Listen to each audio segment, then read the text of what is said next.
So anyway, like I said, like I don't buy a fucking bull getting up after being punched in the fucking snout by a fucking robot. I'm sorry. Okay, don't buy it. I don't care if that bill's 1,000 pounds. His head isn't. I mean, you know, there were hydraulic fucking things that just didn't pulverize shit. It's a fucking robot. It's not a normal person punching a bull in the face. And I've seen some kind of crazy stunt shows where a guy punched a bull in the face and knocked it out. It's a goddamn robot, which is probably like 10 times stronger than a normal human being. I don't care if it's the strongest bull in the world. It gets punched square in the face and ain't getting up. So, you have that sequence where you lose the robot, so it just basically sets it up so he has to find another robot now. He has to find money for it. Where's he going to find it? He's going to pull it out of his ass? We don't know. Okay? He's probably going to screw over another person and just steal money or whatever. So that's how he basically gets the money to buy Noisy Boy, is he sells his kid over to, you know, the husband of this Aunt Deborah, played by Hope Davis. So her husband or fiance is Marvin, and so he sells his kid over to Marvin for $50,000 or something. That's how he has enough money to buy Noisy Boy, who was supposed to be this great robot, and now he's just a piece of junk because he has a weakness that, you know, can literally end up having him being fucked up. He fought in Japan all the time because of glaring weakness, because in Japan they don't know too much about glaring weaknesses and shit, I guess. So another problem with Real Steel, other than the fact that you have the whole storyline about him basically selling his son over to some rich fuck, it's kind of like, right off the bat, you're an asshole. Sorry. I mean, I can't really even support that. I mean, I can't even just support this decision. Right off the bat, douchebag. Should have a stamp that just says douchebag on his head. I mean, because it's like, you just sold your son for money? Oh, it's a family friend. Oh, what a heartwarming story. You stole his son for fucking money, man. It's like in the end of Backdraft, you know. They were killing firemen for money, man. They were killing firemen for money. He stole his son for money. God. So, but the kid's like, I want to come along with you, you know, on your road trip or whatever. But before that, he sees Noisy Boy, and I want to come to the fight. Yeah, let me go to the fight. And so he goes to the fight, and Hugh Jackman's an idiot once again, makes bad deals with bad deals. Kind of reminds me of somebody else in my immediate family. Yeah, probably like my own father. You know, yeah, he's oblivious when it comes to movies. He would probably think this movie's great, and also he's made a lot of bad decisions, little bad mistakes. So, kind of did remind me of my father. But, you know, I don't remember my father fighting for me. So, because that's just small C, and even though it would be nice, but hey, enough of his personal issues. I'll sweep that under the rug. Anyway, so you basically have, he goes and takes Noisy Boy to this underground fight club, and first explain why, you know, didn't have any more humans fighting because, it got too brutal and people were dying and shit, and we just thought, like, people wanted more violence, so we built robots and had robot fighting. And I'm like, kind of like, part of me is like, you know, I don't see this happening in the future, for one, because we did robot fighting before, and it was a fad that died really quickly. Anybody remember BattleBots? I mean, that used to be a little bit of a big thing for a while, and then it just crashed and burned, and, you know, nobody's talking about robot fighting anymore.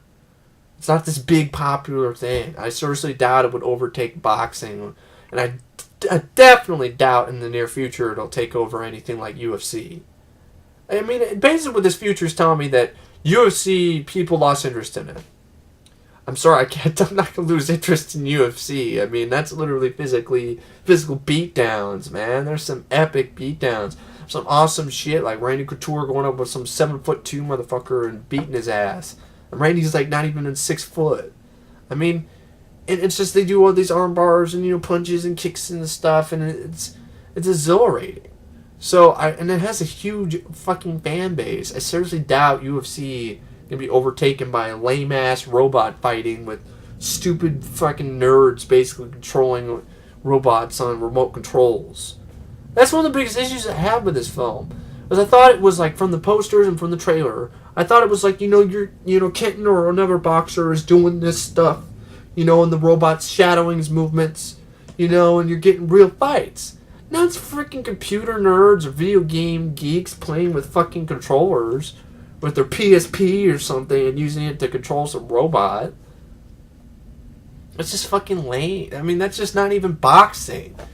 I don't even know what to say about that. That's like it just was fucking shitty because it just like, oh look, I got a robot. Watch me move. Watch me fight with a robot. And part of me is kind of like, there's nothing at stake with the freaking robot, fighting. And that's the reason why people wanted carnage, so we created robots. That doesn't make any sense. Because you're gonna get you're gonna get no carnage if you're having fucking robots fighting each other. I mean, it's kind of like, man, people wanted more carnage, so we built robots to fight. And I'm kind of like, unless there was a law that outlawed, UFC or boxing, then understandable. But I don't remember there being a law that was explained in this movie. The why people are watching and going crazy over robots fighting each other. It's just kind of like, they're fucking robots, and it's not really that fucking... I mean, right off the bat, you're kind of like, there's nothing, like, if you had actual, for example, boxers or fighters, they're connected to their robot. Their robot and them are one. They're connected, through visor or something, and they got gloves on, they control the robot. So every time the fucking robot gets hit, they get hit too. So, it's like, because it's connected to their brain. They control the robot with their brain. So every time the robot gets punched in the face, it's like they get punched in the face. So it adds actual fucking suspense. And actually, in all honesty, it makes the fights worth something. And it gives something at stake. I mean, why would anybody give a fuck about a robot winning multiple championships? Why would anybody be like, yay, Zeus is the world robot boxing champion. Zeus. And I'm like, right off the bat, they called him Zeus, and I'm like, great. You just ripped off another movie called No Holds Barred from the 80s. I mean, I'm sorry, there's only one Zeus, and that's fucking Tiny Lister. Okay, yeah, he has the unibrow and the cross eyes, and the silly getup. But I guarantee Zeus could probably kick the shit out of a robot with his bare hands. He's fucking breaking cinder blocks and shit.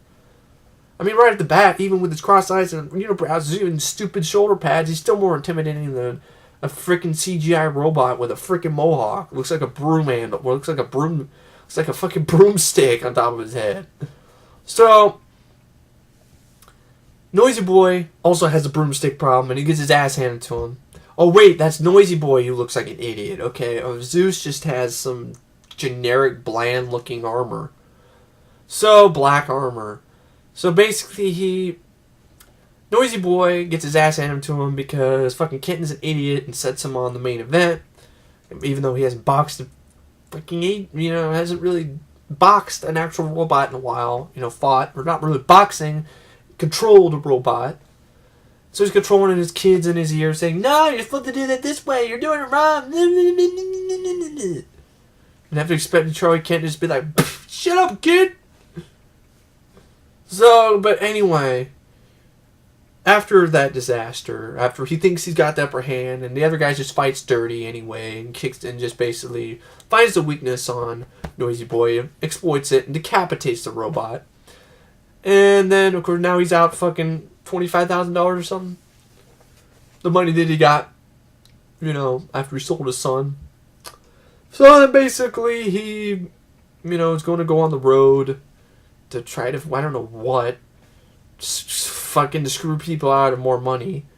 And his kid's like, I want to go. And of course, he takes the keys and threatens to drop him in the fucking drain. Of course, it blackmails his father, like son, for one douchebag move to another. And he basically rides with his father, and they supposedly have this bonding moment. And his father goes into some junkyard and tries to find robot parts, and that's when the kid falls down some freaking flue or fucking, I don't know, he slipped and fell down some fucking slip and slide somewhere in the junkyard and ended up basically getting hung on. Basically what happens is oh, you know, the robot Adam that he finds, and you see in the trailer and everything. Well, that robot somehow got fucking glued or frozen into the fucking side of a fucking cliff. Don't ask me how it happened. They don't explain it. And he just, you know, conveniently got caught by the fucking exposed arm or something of the robot. So his father goes down there, decides not to stop being a douchebag. Because right off the bat, he's risking his son's life by bringing him into a dangerous situation here, by taking him into a junkyard where literally there's like fucking searchlights on it. So if you probably get found, you might get shot. I don't think he really, I guess he doesn't really care if his son gets shot in the ass. So basically, he saves his son, but in reality, the robot hand saved his son because he took a sweet little time getting down to the fucking, down the embankment. And then, you know, he's like, then the kid's like, I want Adam, I want this robot, what about this robot? He's like, it's junk, kid. He's like, no, it's not junk, it saved my life. It's looking at me, it knows something. It's like, what? So then basically he somehow, I'm just supposed to believe, another nitpick moment here, but it's an easy nitpick. I'm supposed to believe this fucking 6-year-old, 8-year-old, 10-year-old, 12-year-old boy, I don't know how fucking old he is, but he's fucking young. He's probably in fucking grade school. I'm supposed to believe some grade school age kid is gonna fucking have the strength to basically, I don't know, move a fucking robot out of, and able to somehow carry it, pick up a fucking robot, and put it into like a you know, a little crate, you know, carrier, you know, fucking, what the fuck is that word for when you know, kind of, motherfucker. When stuff you move pallets around with and shit. I can't fucking think of the fucking word. I don't know why. It's just, So, storage fucking cart? I don't know. So, am I supposed to believe this kid's able to put dolly? There we go. I'm supposed to believe this kid's supposed to lift a fucking robot out from the side of a fucking cliff by himself and put it into a fucking dolly, drag it up a fucking what looks like a dam, and carry it, you know, to the fucking trailer. Fucking bullshit. I'm sorry. I don't buy it. What, did the kid find some steroids in the fucking junkyard and was able to do that? And, you know, able to accomplish that feat?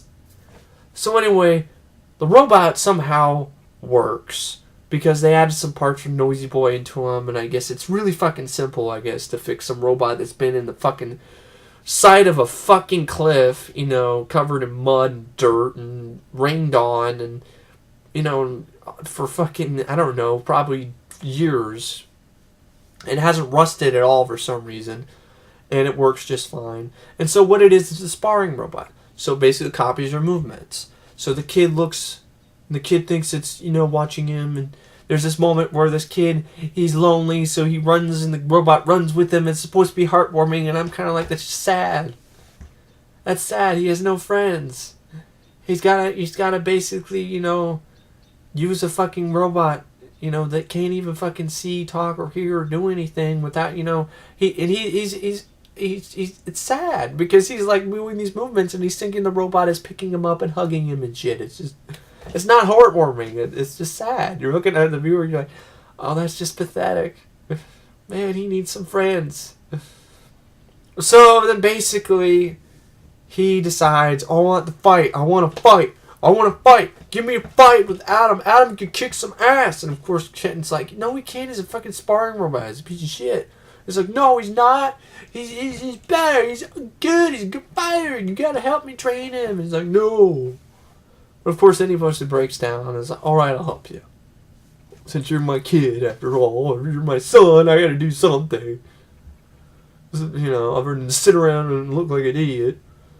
So basically, this little bit was one of the best parts of the film. You know, one of the few shiny moments where Kitten's training the robot. I'm like, okay, that's cool. All right.